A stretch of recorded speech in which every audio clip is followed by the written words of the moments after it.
Annunaki, Igigi, where did they go? And that brings us to the final question. If the Annunaki, the Igigi, and all the ancient accounts are interpreted this way, then where are they now? Because ancient texts never fully answer this.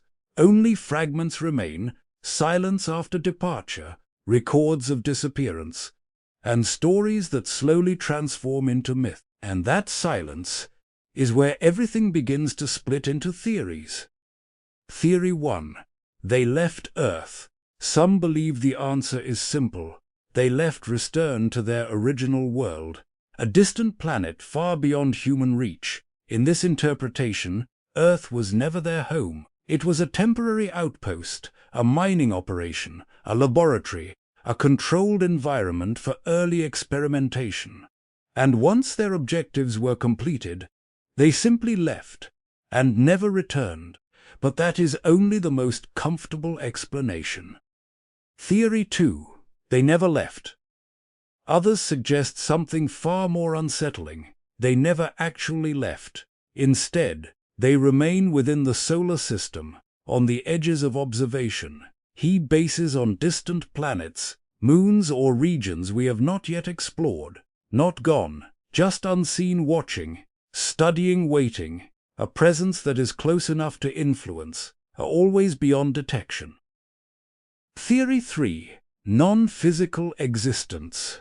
Another interpretation goes even further. It suggests the Anunnaki did not disappear physically at all, transitioned into a form we cannot perceive, not biological beings anymore, but intelligence systems, energy-based consciousness, or something that exists outside our current understanding of physics.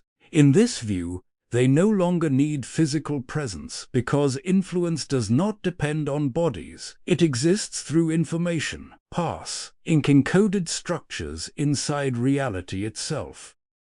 Theory 4. Integration into humanity. And then there is the most radical idea of all, that the separation between them and us was never complete, that creation was not a single moment, at a long process of integration, genetic, cultural, cognitive. If this is true, then humanity today may still carry their imprint, not as external rulers, but as internal inheritance, fragments of ancient design embedded in biology, instinct, consciousness, a memory that is no longer outside the observer, part of the observer itself. Transformation shift. In this sense, story of the Anunnaki does not end with disappearance. It ends with transformation from external beings into internal legacy, from rulers of humanity into something indistinguishable from humanity itself. Return to origin question, which brings us back to the beginning. Where did we come from? And more importantly, what are we becoming? Because whether you interpret these ancient accounts as literal visitors, symbolic myth, or evolutionary development alone, outcome is the same. Humanity exists. We are here. We are aware. And we are still searching. Retention core. Searching for origin. Reaching for meaning. Reaching for something just beyond the edge of explanation.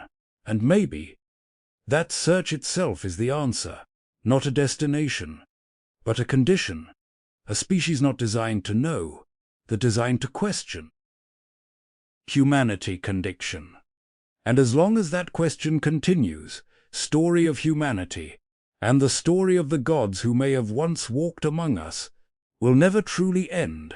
It only continues into the unknown.